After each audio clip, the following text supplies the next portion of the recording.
Hi, welcome back to Movie Review Mom. By the way, thanks for subscribing. And if you haven't, now is a great time to do so. And by the way, click on that little bell that you see, and that will notify you every time I upload a new movie review, which is several times a week. There are so many great movies coming out. It's super exciting. Anyway, on to today's movie review.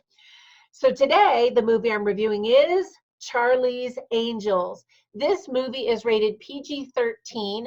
It's 1 hour and 58 minutes. And the movie review mom grade that I'm giving it is a C minus. Wah, wah. I feel so badly saying that because there were parts of it that I enjoyed, but I'm jumping ahead of myself.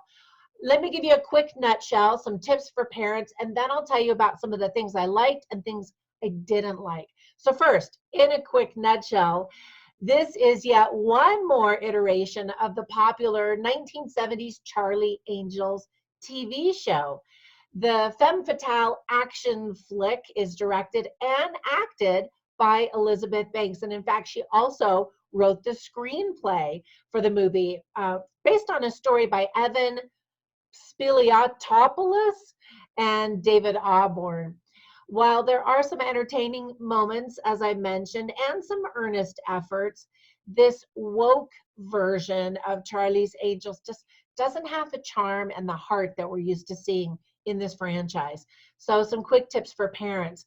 Uh, there is some inappropriate material in this movie. First of all, there are some sexual and obscene gestures and innuendos throughout the whole movie. There's lots of cleavage and skin. Hello, they're beautiful angels, so what do you expect?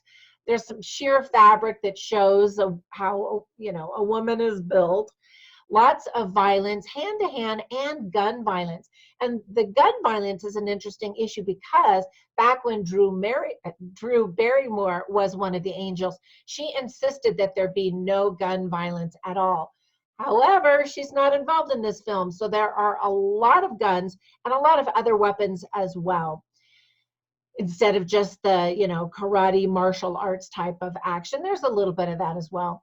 Some people die brutal deaths, and you often see the blood spatter and other stuff. And in fact, at one point, one of the angels turns away because it's so bad. There's one spoken F bomb and one written F bomb, as well as lots of name calling, religious exclamations, and other profanity. There are some French uh, moments where French is spoken with subtitles, and some German is spoken but no subtitles. You see a van filled with women's hygiene products, men talk in condescending and disrespectful manners to women, and there's a sound of a woman vomiting. She's kind of off screen, and then you see her again, and you know what she's doing. It's kind of gross. I hate that. Anyway, lots of alcohol, and Bosley and the angels talk about killing people very callously, like, oh, yeah, you kill him. No, I'll kill him. Oh, I'm going to kill you. And so, anyway, you might want to talk to your kids about that. Some themes in the movie are definitely gender roles, sexism, female empowerment. And in fact, this is the very first time a female plays Bosley, Elizabeth Banks. And we're told that Bosley is not the name, but it's actually a rank. And this is the first time a former angel achieves the rank of Bosley. Other themes are power, greed, revenge, murder, betrayal, clean energy technology, aging, and courage. Now, some things that I really liked are, first of all, who doesn't love Patrick Stewart? You get to see pictures of him as a younger him with the earlier angels, which is kind of cute. Unfortunately, he's terribly underutilized in this film. He plays a role and it's somewhat important, but he's not on the screen very often. Kristen Stewart has some potential to be a sexy action star. Some of her sequences were pretty good, others not so much, but I liked her in this role. I also really like Easter eggs for fans. And so if you're a fan of this Charlie's Angels franchise, you'll be able to see little tiny references and respectful nods to past versions of Charlie's Angels. For example, you'll see this blue race car outfit and a German outfit in a closet that are both from the 2000 Charlie's Angels. Rumor has it that Ella Balinska did most of her own stunts, which is pretty impressive. None of the stunts were anything that we hadn't seen before, however. Ariana Grande produced the soundtrack for the movie. The first single for the movie is called Don't Call Me Angel with Ariana, Miley Cyrus, and Lana Del Rey. So you'll like some of the music choices. You get to travel with the Angels to exotic places like Istanbul, and rumor has it that Istanbul was their favorite filming location. I'd love to go there someday. I need an assistant like the character named Saint, who was there to take care of the Angels in really cute and entertaining, humorous ways. He was awesome. And I'm a sucker for twists. I'm also a sucker for uh, cameos, outtakes, surprise endings. So be sure to keep watching after the last scene before the rolling credits start. And I actually really enjoyed the first 10 minutes and the last 10 minutes. And I don't say that as a joke, like everything in the middle was terrible, but I thought it started out really well and ended really well. And then everything in between was just a little bit problematic and not as great as the beginning and the ending made you think it was. Now, some things I didn't like are, first of all, most of the humor just doesn't land. And I feel so badly saying that because I actually really like Elizabeth Banks. I loved her Pitch Perfect trilogy and the humor that's pretty clever. Yes, some of it is crude and inappropriate, but she had really fleshed out characters, and I liked her placement in that movie. It wasn't so overbearing like in this movie. She's in the movie a lot.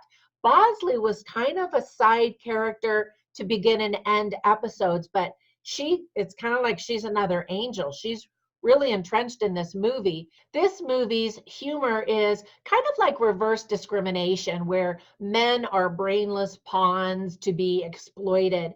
And of course, they're almost all bad guys. Not all of them. I don't want to give anything away, but they're all just kind of dumb, which is frustrating to watch, especially as a mother of four sons, four awesome sons. Now, my biggest problem is the Angels didn't really have that much chemistry together. It kind of seemed like they were just three separate girls having different missions, and there wasn't that great unity and camaraderie and chemistry that you see in some of the other movies. So that was disappointing. There's nothing new to the plot that we haven't seen before a million times over. There's some terrible transitions and some bad acting moments for sure on everybody's account, actually. There are a lot of action sequences that just show dumb men standing there while the Angels smack them around. There's no sophisticated John Wick choreography at all. And then there were just some scenes that just seemed kind of pointless, like this dance scene where a couple of the Angels are dancing like in this nightclub. And I thought something was going to happen. No, they just decided to dance. There's some cliched monologuing villains. And so that's pretty much my quick review of this movie. And if you do like this movie, that's great.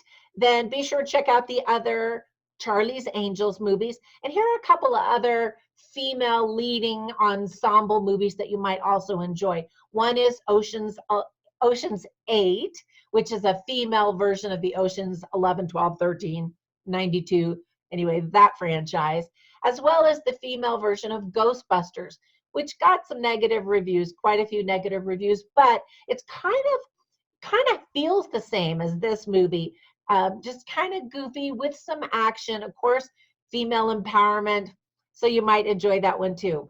Anyway, if you do enjoy it, that's great. I would love to hear your comments below, and thank you again for subscribing. I appreciate it. Bye for now.